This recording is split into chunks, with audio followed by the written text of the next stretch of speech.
नमस्कार। आज जो विषय वस्तु है वह बहुत ही महत्वपूर्ण है और उसका नाम सुनकर के ही उत्साह और उल्लास पल्लवित होता है। टॉपिक है Indian festivals and their artistic significance in education. मतलब कि भारतीय पर्वों का शिक्षा में कलात्मक महत्व। और जहाँ पर्वों की बात आती है वहाँ पर हिंदुस्तान में बहुत सारे पकवानों की याद भी आती है और साथ साथ यह भी याद आता है कि प्रत्येक पर्व किसी न किसी ईष्ट की उपासना से जुड़ा हुआ है और इसीलिए किसी भी देश की पहचान उसकी संस्कृति पर अवलंबित होती है और इस संस्कृति का विकास दीर्घकालीन सभ्यता और उस क्षेत्र के व्यक्तित्वों के कठिन प्रयासों से गढ़ा जाता है।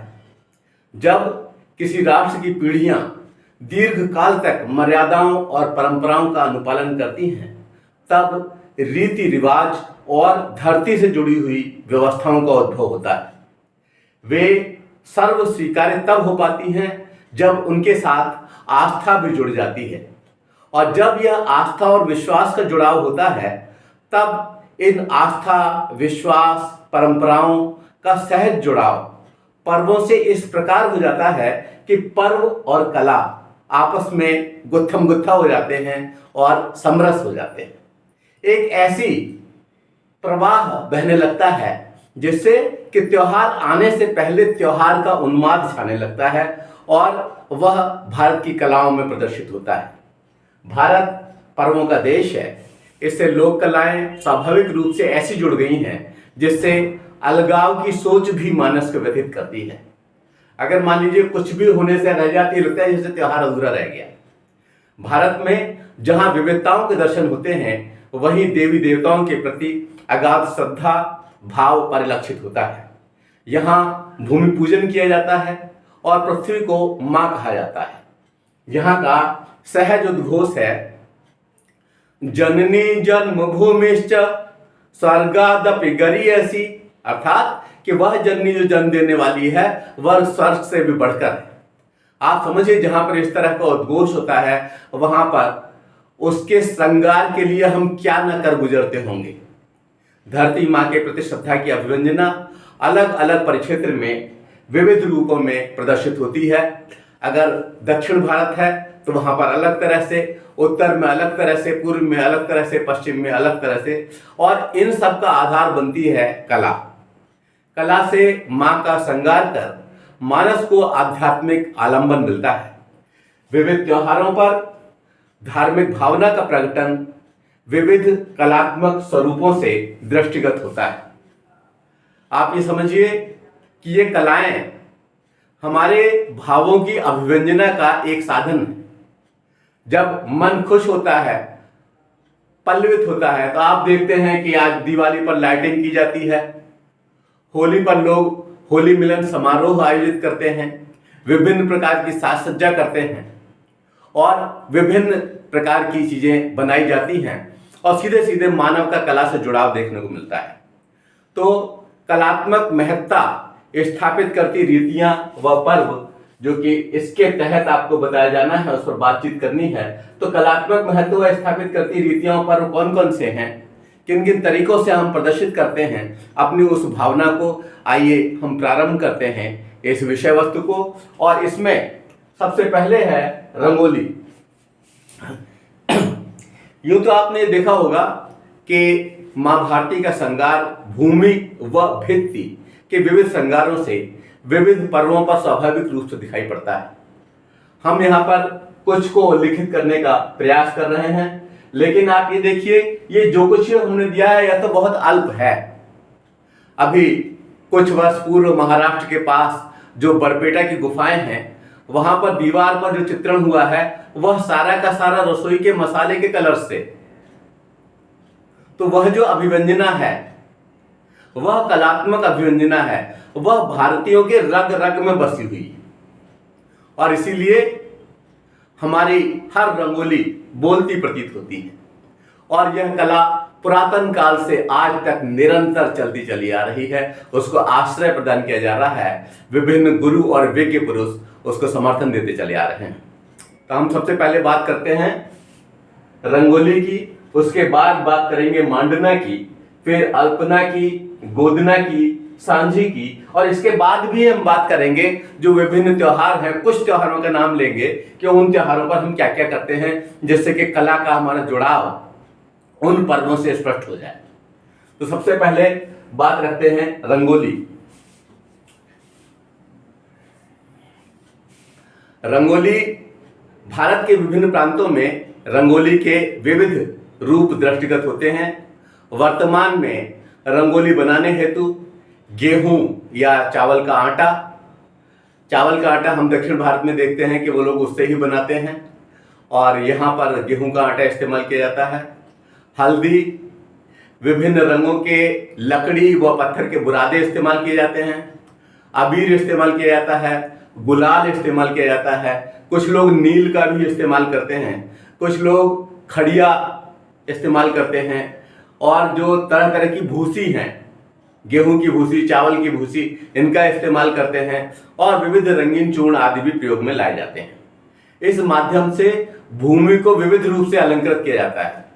इस पर पुष्प बनाए जाते हैं, पत्तियां बनाई जाती हैं, बेलबूटे बनाए जाते हैं, और साथ साथ विभिन्न तरह की आकृतियां बनाई जाती हैं। हम जिन इष्टों का नमन करते हैं, पूजन करते हैं, वंदन करते हैं, उनकी आकृति उकेरने का भी हम प्रयास करते हैं।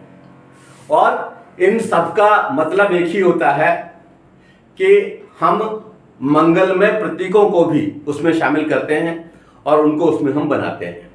लेकिन इस सबका मतलब क्या है? सबका मतलब एक ही है, वेलकम टू गॉड, यानी ईश्वर का स्वागत। हे ईश्वर, आप आए, हम वंदन करते हैं, नमन करते हैं, आपका ध्यान करते हैं, आप हमारे द्वार पर आए।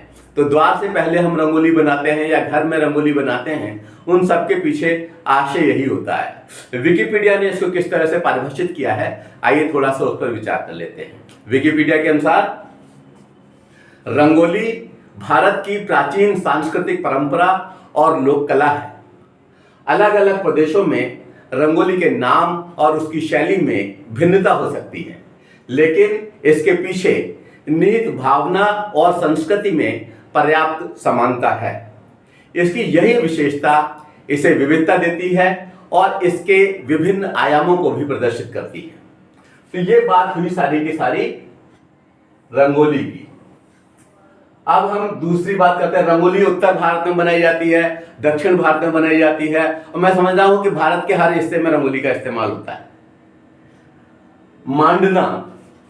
मांडना जो शब्द है, यह भी उत्तर भारत के लोगों के लिए ये लगता है कि यह हमारा अपना शब्द नहीं है, लेकिन भारत की एक गहन थाती है और उसमें एक बहुत ही महत्वपूर्ण प्रदेश है राजस्थान। यह मांडना जो है, यह राजस्थानी लोक कला का अद्भुत, अनुपम, बेहतरीन उदाहरण है। वहां मेहंदी मांडने की प्रथा भी पुरातन काल से प्रचलित है।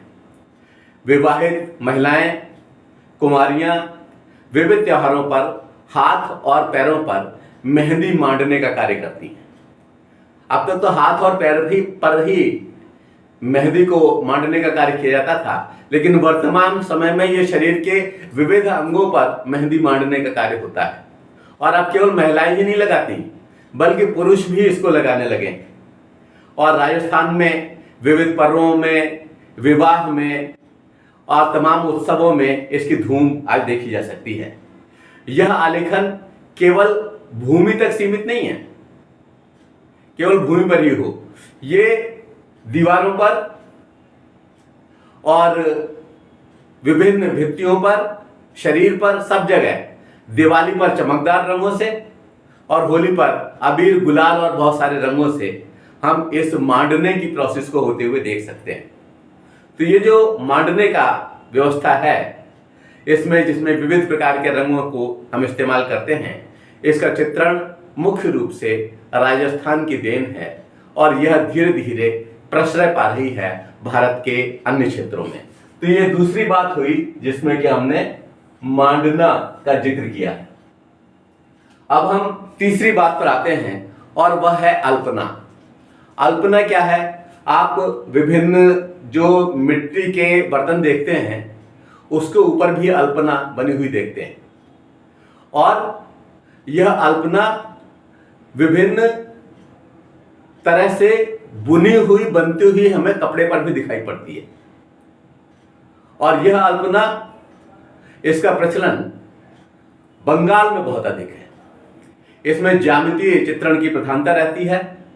बंगाल में इसका प्रचलन चूंकि बहुत अधिक है, यह गीली खड़िया से या पत्तों के रस से या हल्दी से या चावल के अहपन से, चावल को गीला करके उससे विभिन्न त्योहारों पर दीवारों पर देवी देवताओं का चित्रण किया जाता है। और केवल चित्रण भर ही नहीं किया जाता, बल्कि उनकी उपासना की जाती है, उनकी पूजा की जाती है। यह उपासना और पूजा की पद्धतियां हमारी भले ही अलग अलग हों पूरे हिंदुस्तान में, लेकिन हम अपने इष्ट का ध्यान करते हैं, उसका वंदन करते हैं, उसको नमन करते हैं, उसको ध्यान करते हैं, और यह पूरे हिंदुस्तान में आपको देखने को मिल जाएगा। तो ये बात हुई अल्पना की। और इसके बाद है गुदना। पूरब में कहते हैं गुदना गुदा लिए हो, मतलब शरीर की जो खाल है इसके ऊपर सुई से इस तरह करके और कुछ भी लिखा जाता है, बनाया जाता है, उसमें कलर इस्तेमाल होता है जिससे कि वह आजीवन बना रहता है। तो शरीर की खाल पर गुदना गुदाने की प्रथा भी बहुत प्राचीन है। इसमें कुछ भी चित्रित करवाया जा सकता है, अपने इष्ट का नाम, अपना नाम। जो एक दूसरे को बहुत प्रेम करते हैं वो एक दूसरे का नाम भी गुदवाते हैं। कुछ लोग गहने बनवाते हैं, कुछ पुष्प, बेल बूटे, कुल देवता, जैसे रामचंद्र जी जो है सूर्यवंश से अगर कहा जाए तो सूर्य का चित्र, चंद्रवंशी चंद्र का चित्र, या फिर कुल देवता, या जब कोई पर्व नजदीक होता है, मान लीजिए शिवरात्रि है तो महाकाल का चित्र। यह सब गुदवाने की प्रथा बहुत लंबे समय से चले आ रही है, और जो भी जिसका आराध्य है उसको भी अपने शरीर की खाल पर गुदवा सकता है। पहले तो यह हाथ पर या बाहां पर गुदवाना अच्छा ज्यादातर लोग इस्तेमाल करते थे कि जो हिस्से खुले हुए हैं उनमें दिखाई दिया जाएगा, लेकिन आज जो है यह शरीर के विभिन्न हिस्सों पर गुदवाने की प्रथा चल पड़ी है।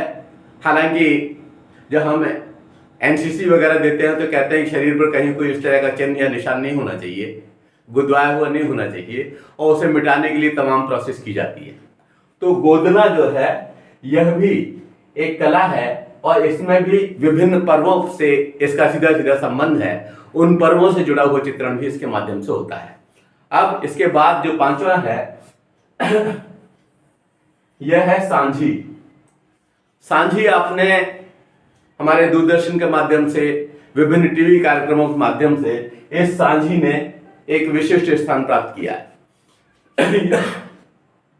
यह कला उत्तर प्रदेश, पंजाब, हरियाणा व राजस्थान में अधिक प्रचलित है। इसमें होता क्या है कि जो संपूर्ण चित्रण करना है, एक पूरा चित्र करना है, तो हम पहले गोबर की बत्तियां बना लेते हैं, और गोबर की बत्तियां बना करके फिर उन आकृति को हम पूरा करते हैं। जब वह आकृति पूरी हो जाती है और हमें यह महसूस होता है कि यहाँ पर इसमें सिर्फ जेवर भी पहनाने चाहिए, तो हम रियल जो जेवर हैं वो भी उसमें लगा देते हैं। उसकी साज सज्जा के लिए पत्तियों का इस्तेमाल करते हैं, और विविध चीजें जो आज के हिसाब से उपयोगी हैं हम उनका भी इस्तेमाल करते हैं।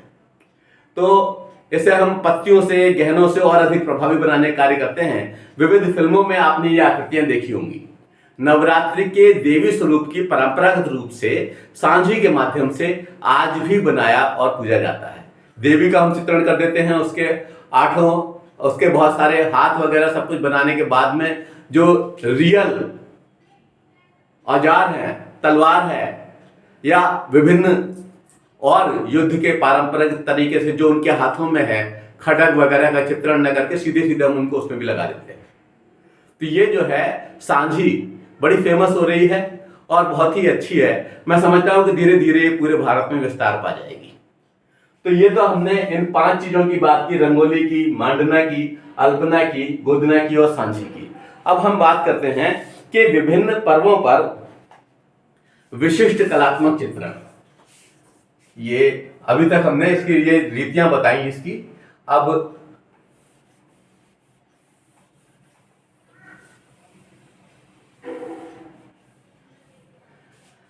विभिन्न पर्वों पर विशिष्ट कलात्मक चित्रण।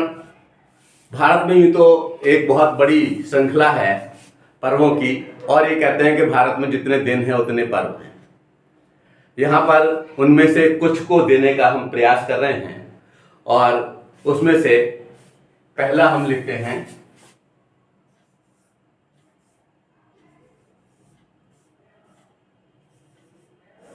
लिखने के साथ ही आपको याद आ गया होगा ये क्या है। अहोई अष्टमी का नाम आपने सुना होगा। महिलाएं इसमें उपासना करती हैं और दीवार पर चित्रण करती हैं। कुछ लोग तो 8 बच्चों का चित्रण करते हैं, कुछ लोग अलग अलग तरह के देवरानी जेठानी वगैरह बहुत सारी चीज़ें बनाते हैं, जो भी उन्हें पूजा उपासना का लगता है, सूर्य चंद्र आदि सब कुछ ही बनाया जाता है। और ये मुख्य रूप से अहोई अष्टमी एक विशिष्ट तिथि होती है, उस दिन मनाया जाता है और उसी दिन जो है इसको बनाया जाता है। एक और भारत में बहुत ही प्रसिद्धि पा गया है और वह है करवा चौथ। करवा चौथ भले ही बाहर के लोगों के लिए कुछ अजीब या अद्भुत चीज हो, लेकिन भारत के लिए परंपरागत है। पंजाब से प्रारंभ हुई ये व्यवस्था आज पूरे हिंदुस्तान को आप्लावित कर रही है और विश्व के विभिन्न हिस्सों में भी हम करवा चौथ मनाते हुए देखते हैं। इसमें होता क्या है, इसमें पति की लंबी उम्र की कामना की जाती है और चंद्रमा को अर्घ्य दे करके, और उसके बाद उस व्रत को खोला जाता है जो कि महिला पूरे दिन रखती है अपने पति की दीर्घ आयु के लिए। और इसमें जो कला का स्वरूप जो इस्तेमाल किया जा रहा है वह आजकल तो बने हुए फोटो मिलते हैं, लेकिन जब बचपन में हम लोग देखते थे, जब फोटो इस तरह के बने हुए नहीं मिलते थे तो दीवार को साफ करके गोबर से लीप कर और उसके ऊपर ही बनाया जाता था। और वहां पर कथा कहने के बाद में फिर छत पर या ऐसी खुली जगह पर जहां पर कि चावल के अहपन से चंद्रमा की आकृति बना करके और उसको देखने के बाद उसका अर्घ्य दे करके और वो व्रत खुला जाता था। तो आप समझिए कि व्रत के साथ कला का ये जुड़ाव ये हमें इस करवा चौथ पर भी देखने को मिलता है। अब आपने देखा होगा दीपावली, और उसके बाद आती है गोवर्धन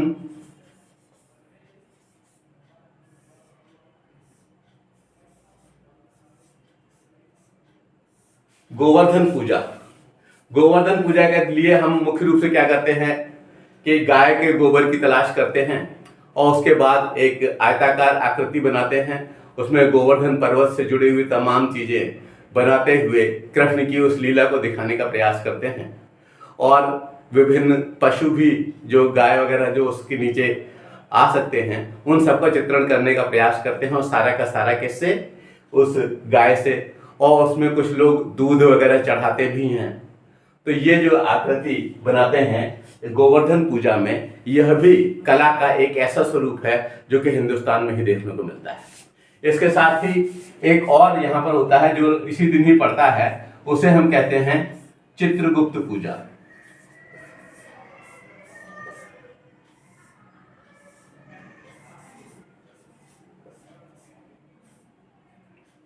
इस दिन क्या होता है, इस दिन कुछ लोग ऐसा करते हैं कि जो उसके बाद परवा होती है दिवाली के बाद, उस पर कलम नहीं उठाते, और जब तक ये चित्रगुप्त पूजा नहीं हो जाती तब तक जो है उसका इस्तेमाल नहीं करते हैं। तो चित्रगुप्त पूजा के समय भगवान चित्रगुप्त जी महाराज का चित्र एक कागज पर बनाया जाता है और फिर उनका तिलक वगैरह, अभिनंदन वंदन पूजा वगैरह सब कुछ की जाती है। आजकल तो सब कुछ बना हुआ मिलता है रेडीमेड, और उस पर तैयारी की जाती है, लेकिन वह एक कलात्मक स्वरूप था उस पुराने भारत का, जैसे कि बहुत सारे लोग बनाते थे। तो ये चित्रगुप्त पूजा भी एक व्यवस्था है। और एक आपने बहुत देखा होगा, वह है जन्माष्टमी।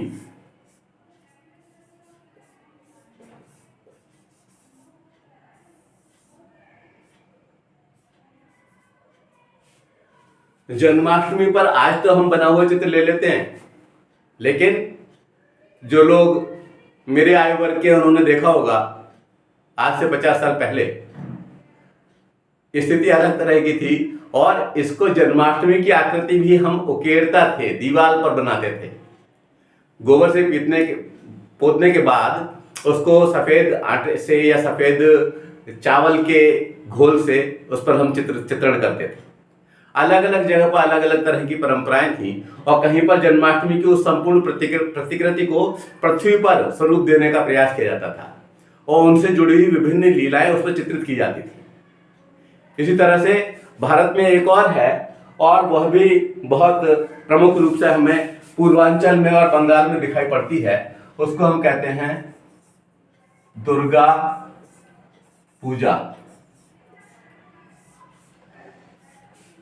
ये जो दशहरा होता है उस दिन दुर्गा पूजा एक विशिष्ट पर्व होता है और इसमें होता क्या है कि इसमें हम मिट्टी की और विभिन्न पदार्थों से मिली हुई बहुत बड़ी बड़ी मूर्तियां बनाते हैं। तो आप देखिए वो मूर्ति कला है और कला उस विशिष्ट पर्व से जुड़ी हुई है दशहरा से, और उस पर दुर्गा का विसर्जन करते हैं, माँ दुर्गा का उस दिन विदा होती हैं और लोग झूमते गाते हुए जाते हैं और उसको विभिन्न नदियों में प्रवाहित करके आते हैं। लेकिन वो जो बनाते हैं वह संपूर्ण दुर्गा का स्वरूप सजीव सा दिखने लगता है। इस तरह का चित्रण किया जाता है हिंदुस्तान में। तो हिंदुस्तान में पर्व और कला एक दूसरे से इतने अधिक जुड़े हुए हैं, लगता ही नहीं कि बिना इस कला के क्या ये पर्व मनाया जा सकता है। भले ही आज बीएड के पाठ्यक्रम का विषय हो, भले ही यह उच्च शिक्षा के पाठ्यक्रम का विषय हो, लेकिन यह जानना हम सबके लिए आवश्यक है कि कला किस तरह से हमारे साथ जुड़ी हुई है। अंततः यह कहा जा सकता है कि भारत में पर्वों और कलाओं का अटूट संबंध है।